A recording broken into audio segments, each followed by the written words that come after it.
In a stunning legal development, Donald Trump has been dealt a significant blow in the ongoing Central Park 5 defamation lawsuit, marking a powerful moment in the long and painful history of one of America's most notorious miscarriages of justice. This is In the Know News, where we bring you the truth with clarity, depth, and context you won't find anywhere else. The ruling, issued Thursday by Pennsylvania District Court Judge Wendy Beadlestone, denied Trump's attempt to dismiss the lawsuit brought against him by the 5 men who were wrongfully convicted in the 1989 Central Park jogger case. Now men in their 40s and 50s, the plaintiffs, Black and Latino individuals whose lives were upended by a deeply flawed justice system, are continuing their fight not just for justice, but for truth in the face of enduring misinformation. In a detailed 20-page opinion, Judge Beadlestone made it clear that Trump's recent public statements about the group cannot be shielded by the defense that they were substantially true.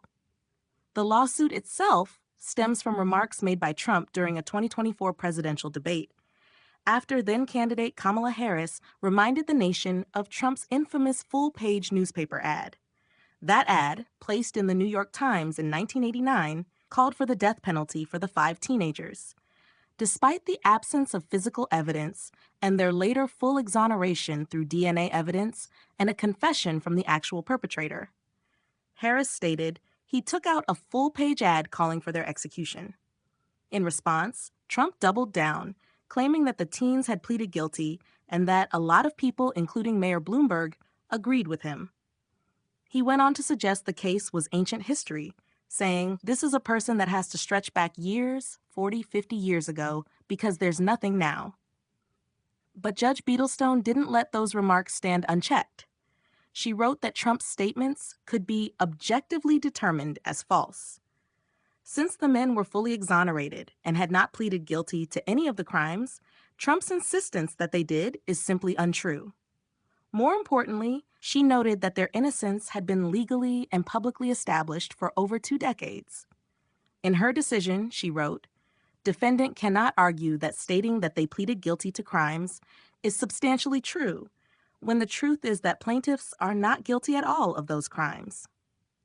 This critical clarification underscores a foundational element of defamation law when falsehoods are presented as facts, especially about individuals already cleared of wrongdoing. They can cause tangible harm and open the door for legal accountability. Perhaps most damningly for Trump, Beadlestone found that the plaintiffs had plausibly alleged actual malice, a high legal bar in defamation cases involving public figures. By demonstrating that Trump had long been aware of the details surrounding the Central Park 5 case, including their not guilty pleas, the reversal of their convictions, and the real assailant's confession, the plaintiffs argue that Trump knowingly spread falsehoods with disregard for the truth. That allegation, if proven, would be a powerful basis for holding him liable for defamation. Not all parts of the plaintiff's initial complaint survived. The judge dismissed their claims of intentional infliction of emotional distress and a theory of defamation by implication. However, she gave them permission to amend the complaint to exclude those portions, allowing the defamation case to proceed in its strongest form. This ruling is more than a procedural step in a legal battle. It is a reaffirmation that truth matters, even when spoken against the backdrop of power and influence.